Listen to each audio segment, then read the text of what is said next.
तुम क्या जानो तुम क्या हो, एक सुरीला नगमा हो। वेल सर, अगर मैं आपके बारे में पर्सनली बात करूँ तो जितनी भी फिल्में आपने की है उसका क्या आपने जो स्क्रीन प्ले है कितने भी वक्त के लिए दिया हो, लेकिन एक छाप ज़रूर छोड़कर जाता है और यही एक ख़ास बात है। तो टचवुड अगर हम बात करें जब भी मेट की तो जी। वो भी एक ऐसी फिल्म है जहाँ पे आपका स्क्रीन प्ले बहुत ही कम रहा, लेकिन वो जो सीन है उसे आज भी लोग याद करते हैं। ट्रूली। वेल डेफिनेटली उस सीन के पीछे की स्टोरी मैं जानना चाहूँगी आपसे कि वो गाड़ी चलाते हुए गाना गाना कितना स्टोरी रही है उसके पीछे की, वो बताइए हमें। मैं जैसे चाहे वो जब भी मेट हो चाहे पीके, हम्म, तो वो सब मतलब एक एक डेढ़ सीन है अपने आप में, और बहुत इंटरेस्टिंग है। मतलब one of the important scenes हैं फिल्म के अंदर के। जब भी मेट की जहाँ तक की बात है कि हम ये शूट कर रहे थे, और तो एक बहुत ही इंटरेस्टिंग मोमेंट ये हुआ कि इम्तियाज़ ने मुझसे कहा कि सर आप गाड़ी ड्राइव कर रहे हैं और आप एक लॉन्ग रूट पे चलने वाले ड्राइवर हैं, है ना, और आपको आदत है कि आप कुछ ना कुछ गुनगुनाते रहते हैं। तो उन्होंने कहा कि तुम कोई फोक सॉन्ग गा दो। तो मैंने कहा ठीक है, मैं सोचने लगा क्योंकि आई बिलोंग टू मथुरा, और मतलब मैं मथुरा के फोक सॉन्ग के बारे में सोचने लगा कि मुझे कौन सा गाना चाहिए। तभी मेरे को एक आइडिया आया। मैंने कहा कि इम्तियाज़, ये जो फोक सॉन्ग है वो चाहे पियोन होता है, वो चाहे पान वाला होता है, वो चाहे दूध वाला होता है, हर कोई फोक सॉन्ग गाता है। ये लॉन्ग ड्राइव पे चलने वाला एक ड्राइवर है, टैक्सी ड्राइवर है, ये पुराने गाने सुनता है। तो पुराने गाने सुनता है तो उसको कहीं ना कहीं एक जो ओल्ड सॉन्ग्स हैं उनकी मेलोडी मतलब उसके दिल दिमाग में चलेगी, और वो फुर्सत से है तो वो कुछ ऐसा गुनगुना सकता है। उसने बोला हाँ कुछ भी आप बोलो, क्या कौन सा हो सकता है, क्या हो सकता है।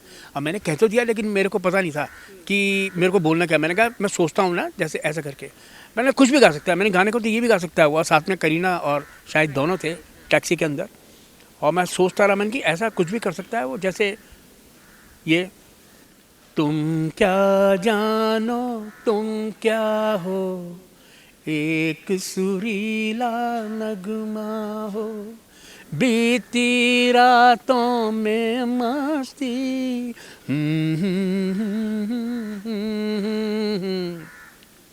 मैं गा के चुप हो गया, और ये लोग एक दूसरे को देखने लगे, और करीना के मुंह से निकला वाह। इम्तियाज बोला डन। तो उन्होंने छोड़ा टुकड़ा उसमें डाला इस तरीके से। तो ये मतलब बड़ी बड़ी कामयाब फिल्मों की एक छोटे छोटे सीन्स हैं जो कि दिलो दिमाग पे एक अमिट छाप छोड़ते हैं। और सर्कस में भी मेरा एक ये छोटी सी एक एंट्री है अपने आप में, कुछ सीन्स हैं, लेकिन वो डेफिनेटली मतलब सभी की अलग अलग तरह की भूमिका है, लेकिन ये भी मतलब एक इंटरेस्टिंग सा जो कैरेक्टर है मेरा, ये यादगार रहेगा लोगों को। जब मैं आया था यहाँ पे तो कुछ पता नहीं था कि आपको एक्टिंग में काम मिलेगा कि नहीं मिलेगा, है ना। जैसे बहुत पहले भी मैं कह चुका हूँ कि वो ज़माना ऐसा था जब मैं आया था कि उसमें हीरो सुंदर होना चाहिए, हीरोइन सुंदर होनी चाहिए, विलेन सुंदर होना चाहिए, असुंदर भी सुंदर होना चाहिए, है ना, हट्टा कट्टा अपने मतलब पर्सनालिटी होनी चाहिए। वो मेरे पास कुछ भी नहीं थी, मतलब इनमें से मैं ज़ीरो था। मैंने कोई नहीं, अपनी दुकान बढ़ाओ, और मैं असिस्ट करने लगा। तो चंदर बहल जी को मैंने असिस्ट भी किया, फिर मैं राइटिंग करने लगा, तो ये सब साथ के साथ चलता रहा। मैं पीके की पर्सनली बात करूँ, पीके एक हट की स्टोरी थी जहाँ पे बहुत ही सेंसिटिव टॉपिक को दिखाने की कोशिश की गई थी, जहाँ आपने भी हाँ मूर्ति जी। जो है सेलर का हाँ किरदार आपने हाँ निभाया उस फिल्म के अंदर।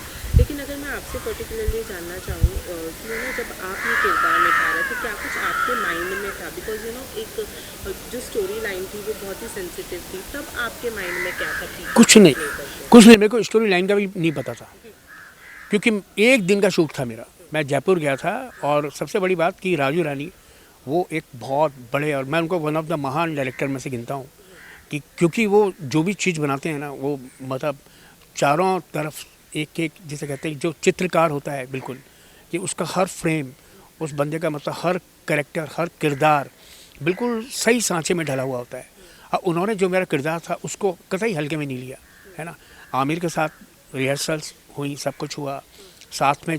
हम मतलब यहाँ तक हुआ कि मतलब उनके शॉट के बाद मेरा शॉट लिया गया, क्लोज लिया गया, मैंने कुछ अपना इनपुट डाला, आमिर को बहुत अच्छा लगा। फिर आमिर ने मुझसे रिक्वेस्ट भी की कि मतलब मैं अपना वापस एक क्लोज वापस ले लूँ। तो मैंने कहा हाँ श्योर श्योर। बोला कि पक्का? मैंने कहा हाँ। तो फिर उन्होंने बोला मैं राजू से बात करता हूँ। तो उन्होंने राजू से बात की, तो राजू ने कहा कि पहले उनसे पूछ लो। बोला हाँ ही इज़ रेडी। और फिर वापस कैमरा लगाया गया। तो मतलब एक बेस्ट परफेक्टनिस्ट जिसे कहते हैं ना, तो जब इस तरह के लोग काम कर रहे हो किसी भी फिल्म का, तो मतलब कुछ सोचने की ज़रूरत पड़ती नहीं आपको, है ना। बाकी इस तरह के जितने भी सब्जेक्ट होते हैं, कुछ भी हो, उसमें कुछ लोग मतलब ना होते हुए भी कुछ ना कुछ निकाल लेते हैं। तो यही पीके के साथ था। पीके एक फन लविंग, एक बहुत ही प्यारी सी पिक्चर थी, और जिसने मतलब बल्कि मार्गदर्शक करती हुई, मतलब इंसान अपने जीवन में क्या कर रहा है, कैसे कर रहा है, हम कहाँ कब किस वक्त क्या गलतियाँ करते हैं, कहाँ चले जाते हैं, है ना। तो वो मतलब वन ऑफ द मेरी फेवरेट पिक्चरों में से एक है। फिल्म आपने की है, सबने कुछ ना कुछ छाप छोड़ी ही है। जी, आपके मन में कौन सी एक फिल्म है जिसने छाप छोड़ी है? मेरे को अपने सारे किरदार बहुत प्यारे हैं। वो वाले भी जो मतलब अभी रिलीज़ भी नहीं हुए हैं, मतलब जिनका पता ही नहीं है कि वो रिलीज़ होंगे भी कि नहीं होंगे। क्योंकि मैं हमेशा बोलता हूँ कि अभी मैं एक छोटी सी फिल्म कर रहा हूँ, ये सरकारी बच्चा, है ना। लेकिन छोटी सी फिल्म है, लेकिन मैं मन से करने की कोशिश कर रहा हूँ कि मतलब उसमें मैं जो भी किरदार अपना निभाऊँ, उसको मैं ईमानदारी के साथ में और इंटरेस्टिंग बनाने की कोशिश करूँ। मैं आपको बताऊँ कि मतलब मैंने पहले भी कहा इस बात को कि लिखा हुआ होता है 50%, बाकी मैं उसमें 50% अपना डालने की कोशिश करता हूँ। वो चाहे किरदार को लेके हो, वो चाहे लाइंस को लेकर के हो, मैं उसको कंफर्टेबल अपने हिसाब से बनाने की कोशिश करता हूँ। तो मतलब लोगों को जैसे पान सिंह तोमर बहुत अच्छी लगती है, मिथ्या का कैरेक्टर बहुत अच्छा लगता है, आंखों देखी बहुत अच्छा लगता है, लेकिन मेरे को मतलब मोस्टली अपने सारे के सारे किरदार जो है वो बहुत पसंद है, इसलिए मैं किसी एक का नाम नहीं ले सकता।